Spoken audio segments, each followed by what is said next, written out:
నన్ను మాట్లాడేవండి. మీరు వచ్చి మాట్లాడతారా? సరే సరే.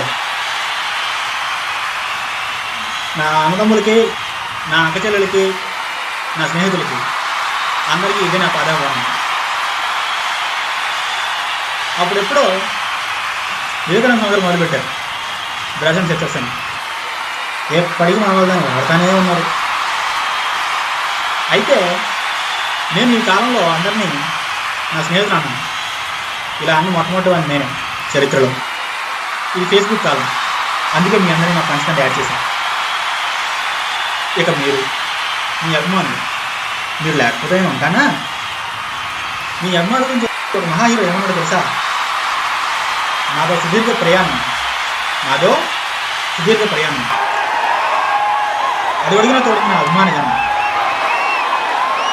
నా వాపుకి సారీ రాసింది. ఓకే, నా బలుపు వాళ్ళే కారణం. మీరు లేని శబ్దం కూడా నాకు శ్మశానం. నేను కూడా అభిమానుల గురించి ఎప్పుడూ ఇలానే అనుకుంటూ ఉంటాను. నేను భయంగా ఒప్పుకుంటున్నాను.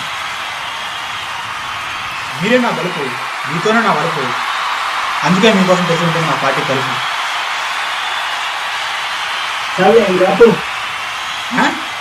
రారా, నువ్వు వచ్చి మాట్లాడు, నేను కూర్చుంటాను.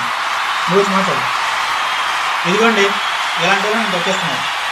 ఒక ఆయన అంటాడు, వీడు చేతికి పద్యాలని చెప్తాడు అంటాడు.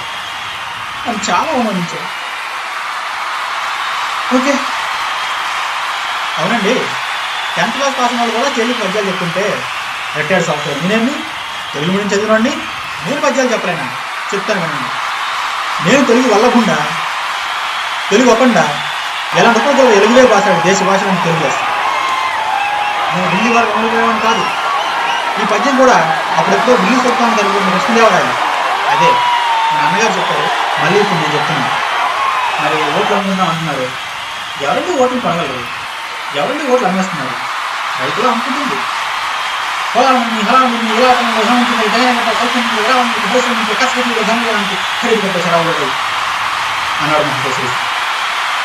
ఇక కార్మికుల దగ్గర పడ్డాం. కార్మికులకు రోజు కూలి కూడా దొరకడం లేదు. చేనేత కార్మికుల పరిస్థితి ఇంకా దయనీయంగా ఉంది. వాళ్ళు నిజీపీ కొనేయచ్చు అంటున్నారు. నాలుగు కరాల సత్వ వారసం కురిపించాను, ప్రభుత్వ భాగ్యం వర్తిల్లాను, గనిలో పనులు కార్ఖానాలు పరిగణిస్తూ వినదాన్ని ఇలా పక్కన ఖరీదు కట్టేసి రాబోయే అన్నాడు మహేశ్వరి. నిజంగా కార్మికులు మనం సాధ్యమేనా?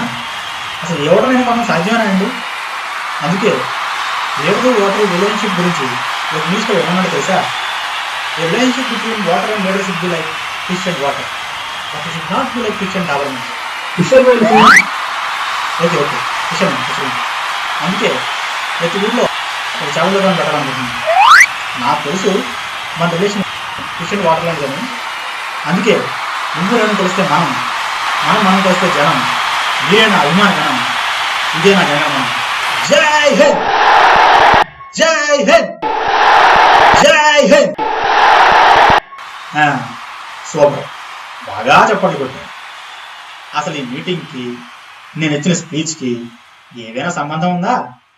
ఎవడు పంచరాయాలు వేస్తే ఆడికి చప్పట్లు కొట్టేయడం, ఎవడు 4 కలిసి చెప్పి కొట్టేసి చెప్పేస్తే అబ్బో బ్రహ్మాండం అని చెప్పాడు. అలవాటైపోయింది.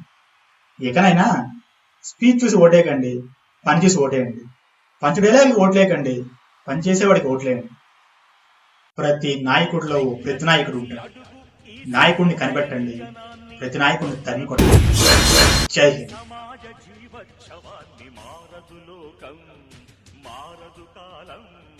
దేవుడు దిగిరాని ఎవ్వరు ఏమై